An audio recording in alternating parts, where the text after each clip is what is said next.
Pas bercanda itu, tiba-tiba tangan dia mendarat ke tempat yang gak seharusnya. Tujuannya buat apa coba? Ya ampun, ini uang dikasih sama Pak Sosok.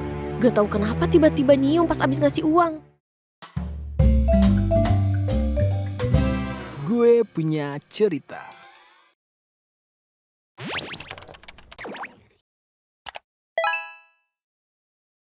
Video ini akan mengandung konten tentang pengalaman kekerasan seksual dan isu kesehatan mental yang dapat memicu trauma atau respon emosional tertentu. Tidak disarankan untuk anak-anak atau individu di bawah umur. Harap tonton dengan tanggung jawab pribadi. Hai, kenalin, gue Lia. Gue udah lulus sekolah setahun lalu. Kali ini gue mau cerita soal trauma yang paling dalam, yang sampai bikin gue mati rasa.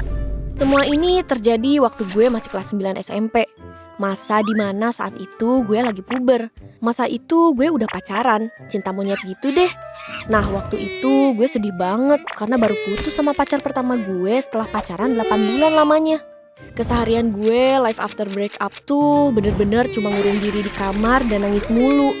Mata gue udah bengep banget kayak disengat Raja Tawon. Ortu gue yang kasihan lihat anak perawannya kayak orgil rawat jalan ini akhirnya malamnya ngajak gue keluar buat beli rawon kesukaan gue. Ya gue paling gak bisa deh kalau disogok makanan kayak gini. Gue pun ikutlah tuh keluar. Daripada tiba-tiba di kamar bau tempat pembuangan umum kan bahaya. Pas keluarin mobil, ada tetangga nyapa bokap gue. Dengan basa-basinya, bokap gue ngajak tetangga yang namanya Pak Soso itu. Gue pikir dia bakalan nolak karena kan bokap cuma basa-basi aja. Taunya dia mau ikut dong. Ya udah tuh kita OTW. Nyokap bokap duduk di kursi depan dan gue duduk di kursi tengah sama Pak Soso. Sepanjang jalan gue tuh masih berasa sedih karena mikirin abis putus kan. Mungkin Pak Soso tuh ngeliat gue kayak sedih. Alhasil dia basa-basi ke gue dan bercandain gue gitu. Tapi pas bercanda itu tiba-tiba tangan dia mendarat ke tempat yang gak seharusnya. Yap, dia nyentuh kemaluan gue. Di situ gue shock banget. Tapi gue mikir, mungkin dia gak sengaja kali ya. Ya udah tuh gue gak ambil pusing. Beberapa hari kemudian dia datang ke rumah pas waktu ortu gue keluar. Jadi gue sendirian kan tuh. Dia datang senyum-senyum dan ngasih gue 100.000 cuy. Belum gue sempat ngomong apa-apa, dia nyium gue. Rasanya saat itu mau gue jadiin bola padel aja tuh orang. Bisa-bisanya dia manfaatin kesempatan dalam kesempitan. Gue bener-bener bingung harus gimana pada saat itu.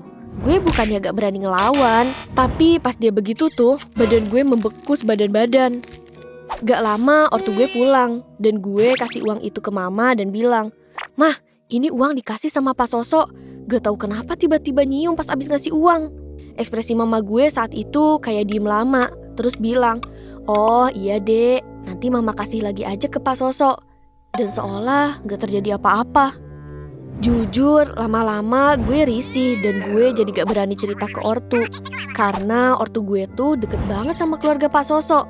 Gue gak mau jadi adu domba keharmonisan bertetangga ini. Terlebih ortu gue responnya biasa aja. Alhasil gue pun gak bisa mendem ini sendirian dan gue ceritain ke bude gue. Pas gue ceritain ke bude, dia kaget banget dan dia marah. Beberapa minggu kemudian, kejadian yang lebih aneh terjadi lagi. Bener-bener gak sampai di situ keanehan engkong tua bangka ini, guys. Dah deh tuh, pas keesokan harinya kan gue pulang sekolah tuh sama temen gue si Abel.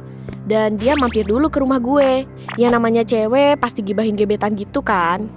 Ternyata pas gue pulang ada Pak Soso di rumah lagi ngobrol sama ayah gue.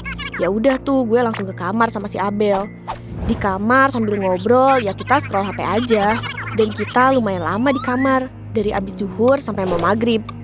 Pas mau maghrib gue bergegas ke kamar mandi, tapi si Abel tetap di kamar.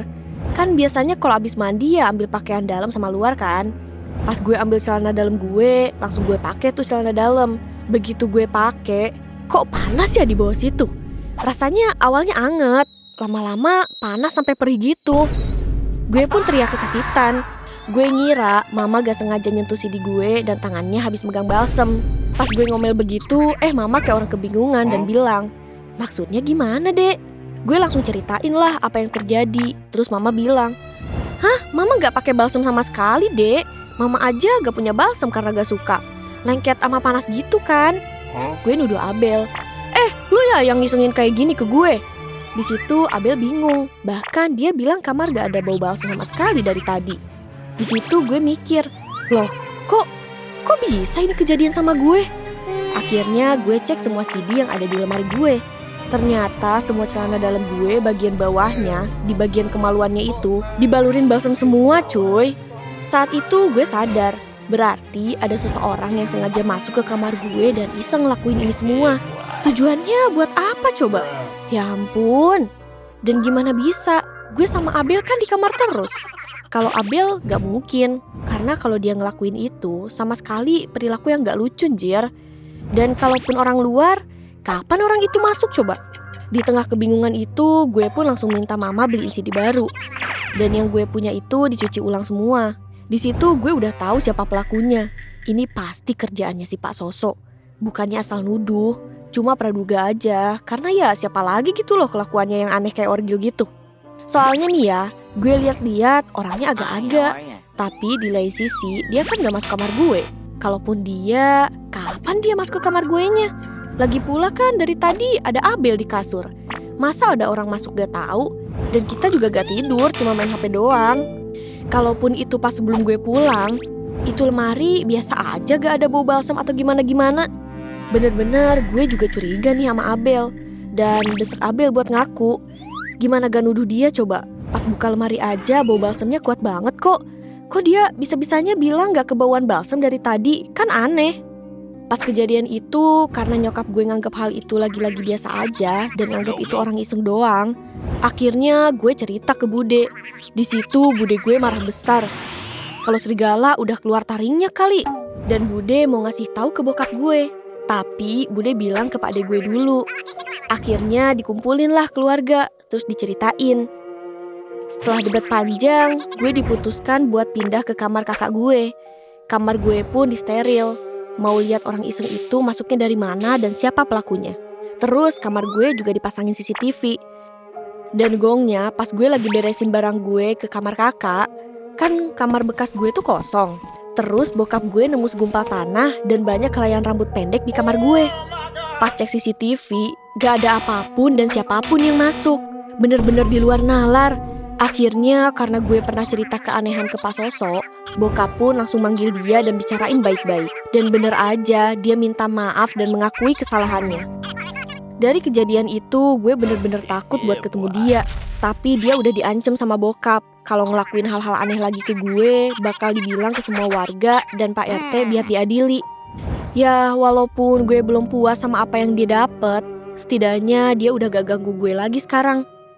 Pesan gue buat ortu di luar sana, please percaya sama anak kalian. Kadang anak tuh gak butuh solusi, cuma butuh didengar. Biar gak ngerasa sendirian dalam kondisi nyeremin kayak gitu yang bisa berakibat fatal. Sampai di sini akhir cerita gue. Semoga kalian gak ngalamin kejadian kayak gini ya. Sampai jumpa di video gue pencerita selanjutnya. Bye-bye!